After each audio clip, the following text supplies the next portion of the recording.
ल आज हामी यो क्वेसन सल्भ गर्छौं है त। यसमा लेट गरौँ ल। Let I is equals to integration sin 2x divided by sin x plus cos x को होल स्क्वायर dx दिइराखेको छ है।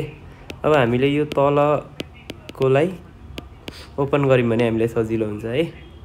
यसलाई मैले sin square x plus 2 sin x cos x plus cos square x भनेर दिए है। भनेपछि अब कति हुन्छ त यहाँ भन्दा sin 2x डिवाइडेड बाई यसले र यसले गर्दा बनायो 1 प्लस sin 2x dx भन्ने कुरा आयो। भनेपछि यहाँबाट के थाहा भयो भन्दाखेरि 1 प्लस sin 2x भनेकै यो रहेछ। यो अहिले म फेरि युज गर्छु है त। भनेपछि अब के गर्ने यसमा भन्दा सल्भ गर्दै जाने। अब 1 प्लस sin 2x लाई काट्नको लागि 1 एड गर्दिम, सबट्र्याक्ट गर्दिम, कति हुन्छ त 1 प्लस sin 2x dx हुने भयो। अब यो सल्भ गर्दै जाँदा कति हुन्छ sin 2x divided by 1 plus sin 2x minus 1 by 1 plus sin 2x dx भयो। यो भइसक्यो भनेपछि यहाँबाट त अब सल्भ गर्न सकिन्छ। 1 माइनस कति आयो त 1 बाई 1 प्लस sin 2x को ठाउँमा म के हाल्छु भन्दाखेरि यो अघिकै कुरा हाल्छु है। मलाई यही सल्भ गर्न सजिलो हुन्छ, त्यही भएर है त। एउटै कुरा हो नि यो। अब यहाँबाट कति आयो भन्दा यहाँबाट 1 को integration x minus integration of 1 by sin x plus cos x को होल स्क्वायर dx है त। एउटा त सल्भ भइसक्यो। यहाँ प्लस कन्स्ट्यान्ट 1 आउला है। अब नेक्स्ट को लागि फेरि मैले लेट गरेँ। I1 भनेको चाहिँ यो हो भनेर लेट गरिदिएँ ल, किनभने x छुट्टै आइसकेको छ, त्यही भएर है त। यसलाई सल्भ गरौँ अनि लगेर हाल्दिम, भइहाल्ने रहेछ। भनेपछि यो भनेको के हो भन्दाखेरि अब यस्तो साइन कसमा छ भने जहिले पनि सेक स्क्वायरले हामीले मल्टिप्लाई गर्ने, डिभाइड गर्ने है।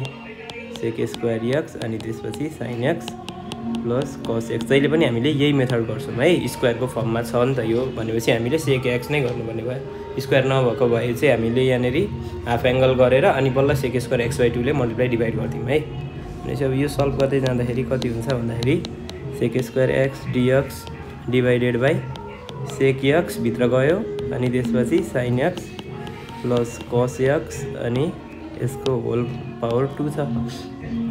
यसलाई गरौँ सल्भ। कति हुन्छ त sec square x dx divided by यहाँनेरि कति हुने भयो सेक x ले sin x लाई मल्टिप्लाई गर्छ, सेक x ले sin x लाई मल्टिप्लाई गर्यो प्लस सेक x ले cos x लाई मल्टिप्लाई गर्यो अनि यहाँ होल स्क्वायर पनि नछोडौँ। भनेपछि यहाँबाट आयो sec square x dx divided by sec into sign भनेको साइन बाई cos भयो भनेपछि tan x प्लस अब सेक इन्टु cos भनेको त 1 भयो, होल स्क्वायर भयो। अब यहाँ हेर है, यो tan x प्लस 1 को डेरिभेटिभ भनेको सेक स्क्वायर x हो क्या। भनेपछि हामीले यसलाई गर्छौं लेट। यसलाई लेट गर्दियौं है त। यहाँबाट let y is equals to tan x plus 1 गर्यो भने dy बाई dx भनेको कति आउँछ tan x को derivative sec square x, dy भनेको कति रहेछ त सेक स्क्वायर x dx रहेछ। ठीक छ, अब त सल्भ भइहाल्यो हैन। भनेपछि अब हाम्रो यो I भनेको कति आयो त I1 भनेको थियो, मैले I भनेको थिएँ अगाडि I1 है। भनेपछि I1 भनेको कति आयो भन्दाखेरि इन्टिग्रेसन यो सेक स्क्वायर x dx भनेको कति हो त सेक स्क्वायर x dx भनेको हाम्रो हो dy है। यहाँबाट dy आयो डिवाइडेड बाई y स्क्वायर आयो। भनेपछि यसको फर्मुला y को power -2 plus 1 divided by -2 plus 1 power rule है। यो गर्दाखेरि कति आयो -1 बाई y आयो।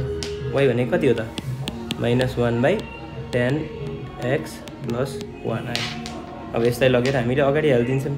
प्लस c पनि छ है यहाँ, प्लस c। अब हामीलाई के थाहा थियो अघि I भनेको x माइनस I1 भनेर थाहा थियो, भनेपछि अब प्लस c ड्यास पनि थियो है।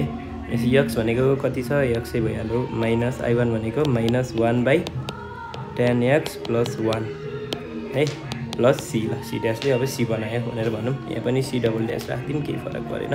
फरक c हो तर जोडेर c नै भयो, कन्स्ट्यान्टै बन्छ। भनेपछि x plus 1 by 10x plus 1 is our answer.